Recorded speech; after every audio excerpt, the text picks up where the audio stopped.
Welcome to the Chasing Brighter podcast. You're about to go on a journey of self-discovery as we chase a brighter you. Every single week, we will bring you new episodes that will cover everything from lifestyle and tips to more serious conversations about grief, life, and hardships. Allow this show to be a reminder to always keep chasing a brighter version of you. Let's get into it. Hi, everybody, and welcome to Chasing Brighter's Guide to Pride. In today's episode, we want to help further your understanding of the LGBTQ plus community and the history of Pride Month. Pride events help increase visibility for the LGBTQ plus community, fostering a sense of belonging and normalizing diverse identities. And Pride is a platform for advocating for rights and equality, addressing issues such as healthcare access, anti-discrimination laws, and violence against LGBTQ plus individuals. It's also a time for to celebrate the rich culture, history, and achievements of the LGBTQ plus community. And also, we just want to go into the history of Pride, like when Pride started, why Pride started, again, some things that you can do, and also just explaining what all the acronyms stand for. Yeah. Yep. So I want to get into it. You and I were talking, Kelly, before the episode. Is it LGBTQ plus? Is it LGBTQIAP plus? And we were just talking about it. And what do you normally say? I usually say LGBTQ, maybe LGBTQ plus, Yeah, but it does seem like it's like ever evolving, right? it is. We're going to define what do all the letters mean and why is that important, right? So LGBTQ plus stands for lesbian, gay, bisexual, transgender, and the Q can stand for queer or questioning, right? And the plus is for others, right? Because we want to continue to represent a diverse community that includes a lot of sexual orientations and gender identities. And we read, and for our June book, All Boys Aren't Blue, right? That was written by George M. Johnson, and he refers to the community as LGBTQIAP plus, right? Yes. And so I used to say LGBTQIA plus, and the I is intersex, P is pansexual, A is asexual. And so we decided to go with LGBTQ plus because that's what GLAAD and the Human Rights Campaign is using. And so we're following their guidelines there. And then I think some new terms that maybe you don't know about are like the term cisgender or being called cis, right? Yeah. So cis, go ahead. I was just going to say, and cis is CIS, because that was the other part that was confusing to me when I first heard this word. Yeah. And that just refers to Kelly and I are cisgender, and it's referred to individuals whose gender identity matches the sex they were assigned at birth, right? So if a person is assigned female at birth and identifies as a woman, they're cisgender. And I think the reason that's important is because we don't just want to assume that someone's gender identity is the same as their birth sex. And it just allows people to experience congruence with their gender identity and their biological sex. Another newer term, I would say, because I think back to when I worked at Penn, I worked at the University of Pennsylvania at the Women's Center. We had all of these centers that we worked together. We worked really closely with the African American Center. And at the time, it was the LGBT Center. And so I'm sure I'm curious as to what they call themselves now. And I look at like when I was in school, and we're learning more and more. And so I think I always say, when you and I are growing up, it felt like a binary world. Yes. You were a girl, you were a boy, you were gay, you were straight. But like to your point, everything was identified with your biological sex. Your gender, your biological sex equaled your gender. And there were maybe people who didn't fit in that. And that was, I can't imagine how difficult of a time, to your point, a lot of those individuals. And if you look historically back, there have always been 100%. Members of the LGBTQ plus community. However, just from our experience, how we were raised, it felt very binary, although we learned that's not really how it is. That's not how the world has ever been. That's not how the world will ever be. But anyway, So you think of binary, you think of like bicycle, you think of bi, you think of two. And so a person who identifies as non binary is just an umbrella term for a gender identity that does not fit traditional male or female, right? So non binary people may identify as having a gender that is in between or beyond the categories, or might be fluctuating or having no gender at all. I know that we had a person in our life who identified non binary when they went by they, them pronouns, and they just said, sometimes I feel very feminine and I want to be really feminine. And some days I feel really masculine and I want to be very dress masculine Mhm. and come off masculine. And so that's how they described their own non binary journey. I think So, that, yeah, go yeah, ahead. I just want to add to that. I think that is where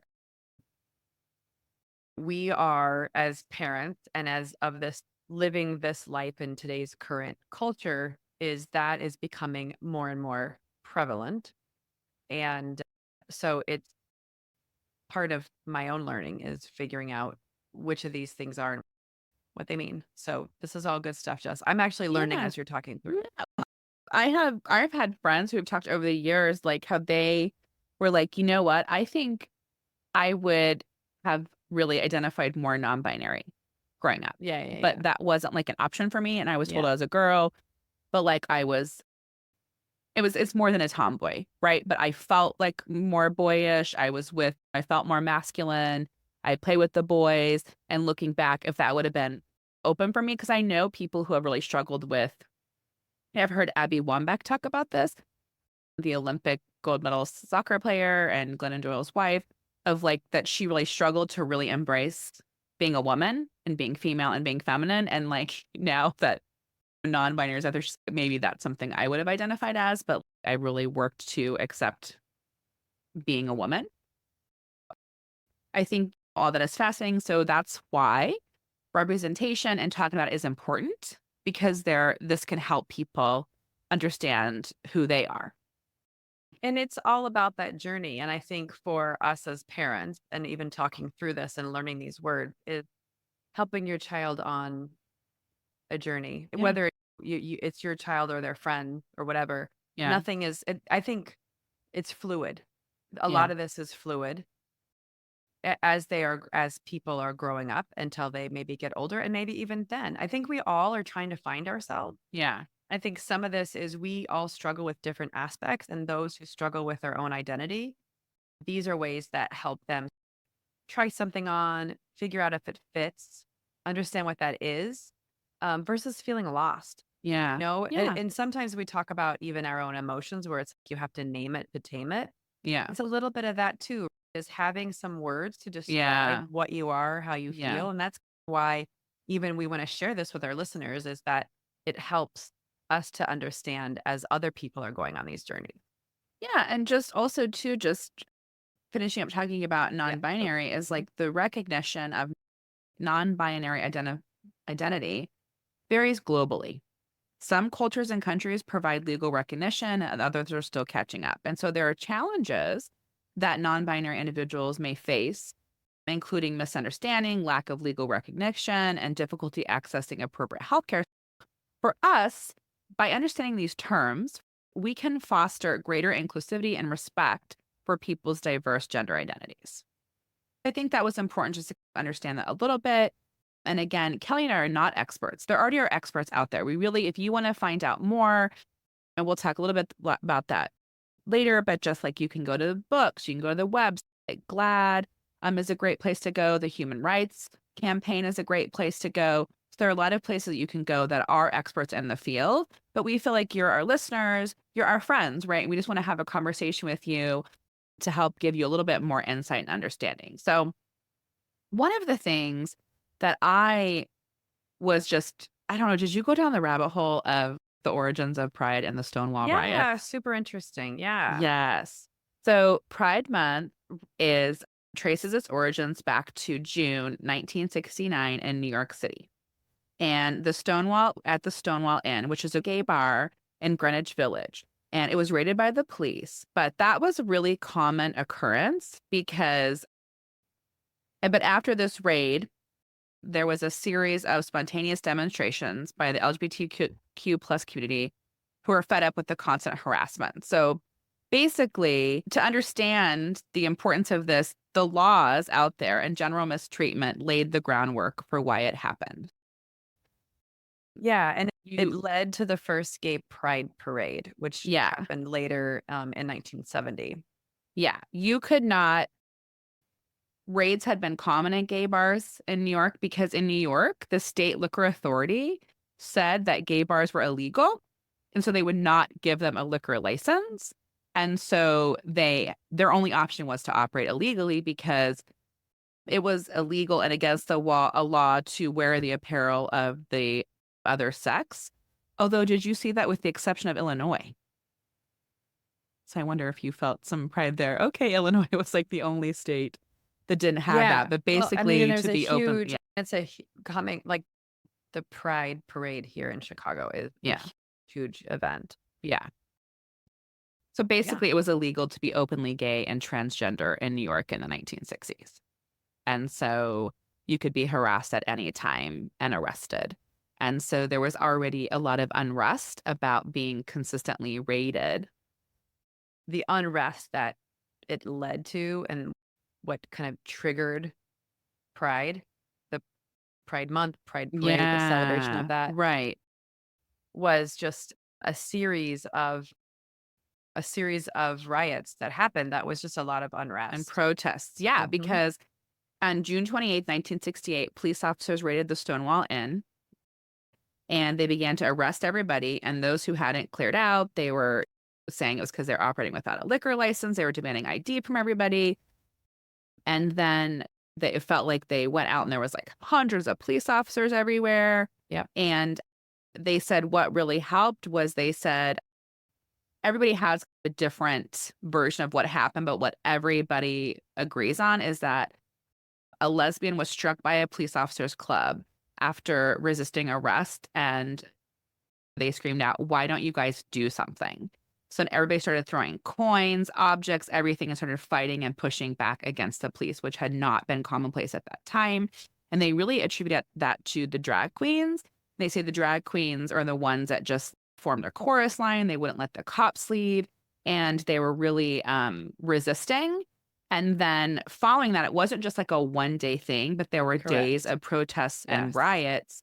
And basically, they say were led by Marsha Johnson and Sylvia Rivera. And so there is a Netflix. Did you see that? A Netflix movie out right now or show out right now on Marsha Johnson.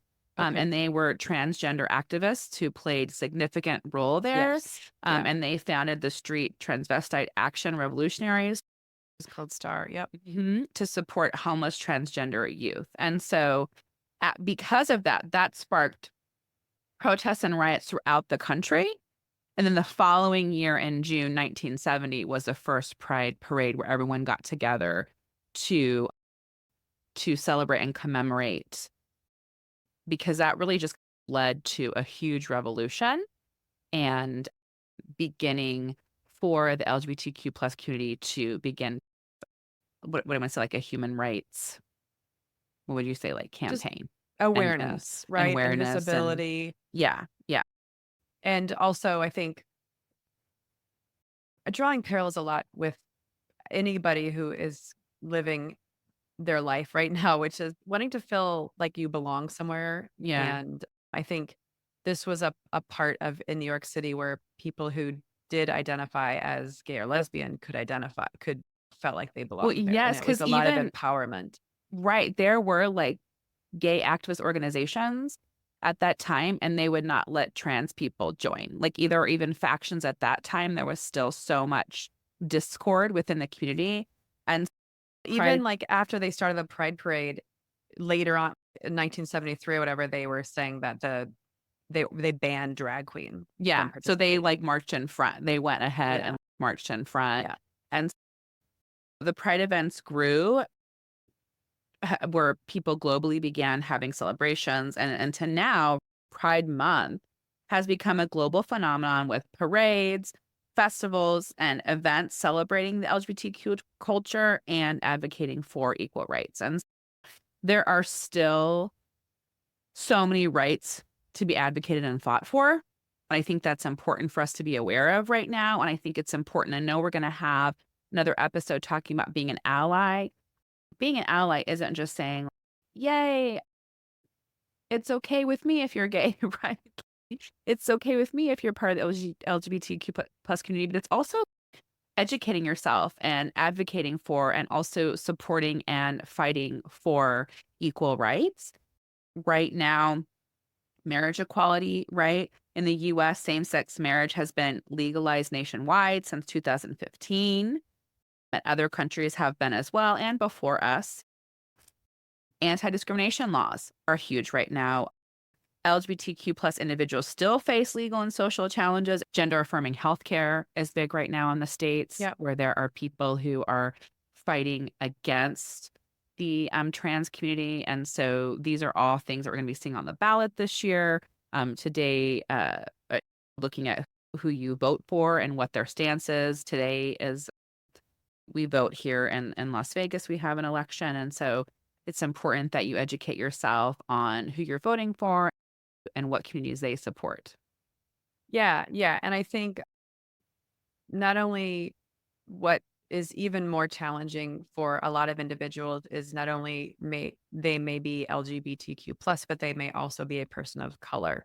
So that's called intersectionality. And it's also just there's discrimination on that at that front too, which makes it even more challenging for people. But yeah, I think to your point on what we can do about it, right, is educating yourself. It matters because we really, as a society, I think this month is all about for us, we can help normalize Yeah, as an that ally. diversity, Hmm. right? And that's part of what Pride does is it gets normalized. Like in Chicago, it's Pride Parade, it's happening. It's a normal thing. Your kids grow up with it. And just knowing that's just what it is. There are people who are part of that community, identify with that, and making sure that they feel welcome, right? And also it helps with advocacy, right? Like we Yeah. said, Pride's a platform for advocating for rights and equality and addressing issues like we've discussed, healthcare access, anti-discrimination laws, violence about against LGBTQ plus individuals. And also it's fun. It can be fun. It's a Yeah. time of celebration to celebrate the culture and history of the LGBTQ plus community. And I think just we want to look at, okay, what can we do? So part of Yep. what we're doing today is here just to educate you. Yep. So educate yourself and learn about the history and current issues. I knew the term Stonewall riots, and you could have said, oh, where Pride started in New York because of the Stonewall riots. I didn't really know what that was. And so this was great to learn more about it. And Yeah. now I definitely want to read a couple more books and watch that documentary about the leaders of those protests. There's a lot of ways you can educate yourself. Obviously, there is this thing called the Google that you can learn. And like you said, books, videos, talking to people, even talking to other parents who maybe have a child who is part of that community, or maybe a relative, maybe your own relatives to talk to really learn about the community and what they face. And then also the other big thing for us is being an ally. And I know we're Mm. going to have a separate episode specifically on Yes, that, but it's about right. those of us who support and advocate for those rights, especially when we talk about those in the context of the LGBTQ plus community. Yeah. And I think it's just like how we can celebrate Pride is we can look locally. What are some Pride events? There are a lot of parades and Yep. festivals that you can join because your presence shows support and solidarity. There are also virtual events that you can join. And there might be workshops or panels. We'll put in some links in our show notes to like shows or books that you guys can refer to just to continue to learn more. You can support organizations by donating or shopping to support LGBTQ plus businesses, whether that's restaurants or stores, obviously coffee shops, to help know that you support those individuals and their own efforts. And then we talked a lot about advocating. So this is about policies and speaking out. We Yeah, can and talk about more of that when we have our episode an on ally ally. But I too. just want to say I think what I have learned, and I know before, even with other communities that you want to support, it's like being careful that I think what a lot of advocates are talking about is that you just don't get a shirt that has a rainbow on it and just buy it and say, oh, okay, this store is selling a shirt with a rainbow on it, so that's pride. I think it's really important, like you were saying, that you find a business that either their proceeds go directly to an organization that supports LGBTQ plus progress, or like you said, like it's maybe a small business owner. One of the things that I wanted to share was I was looking up businesses because I wanted and I have a Cricut and I can make a shirt, but I really wanted Mhm. to get some pride shirts. And I found the owner of an Etsy shop. Their name is Angie P, ANGIEPEA, and they have really cute shirts, and they identify as neurodivergent and part of the LGBT plus community. And they have really cute bags and apparel on Etsy. So Etsy is a great place to look for small business owners. Yeah. And again, we'll have links for where to shop, links on books and shows to watch. And I think another thing you can do is use social media for good. You can share Yeah. posts and Good point. stories. Yes. That's a way to raise awareness It's and like using your speaking out. platform. Oh, Yeah, it's yeah, really, this isn't about, it's showing support. It's showing that call out people when you hear them talking about things differently. And yeah, just show that you support that and it's a safe place that people, you can be a yeah. friend. And I think a final thing is just to celebrate respectfully, right? Understanding that pride is both a celebration and a protest. So we need to respect others' boundaries and avoid appropriation, which I think will be really great that we're going to get into culture appropriation when we get to our June book club, All Boys Mm. Aren't Blue, because that really helped me understand it more. And so we 100%. want to respect the culture and not appropriate it, which again, we'll explain that more in our June book club. By understanding the history and significance of pride, we can all contribute to a more inclusive and accepting world. And that's really Kelly and I Yeah. support love being loved and for everybody to be able to Yeah. live their best life, live your Yes. authentic life. Yes. Yes. And we want to spread love and support and compassion. So that's why we thought it was really important to talk to you in today's episode. Thanks for listening today. Don't forget to subscribe so you can hear our latest episodes as soon as they drop. If you loved today's episode, share with a friend. Come visit us on Instagram or Facebook. Make sure to give us a follow. We have lots of giveaways. If you want to know more about Kelly and I, read our blogs, find more tips, tools, and resources, check that out at chasingbrighter.com. Thanks.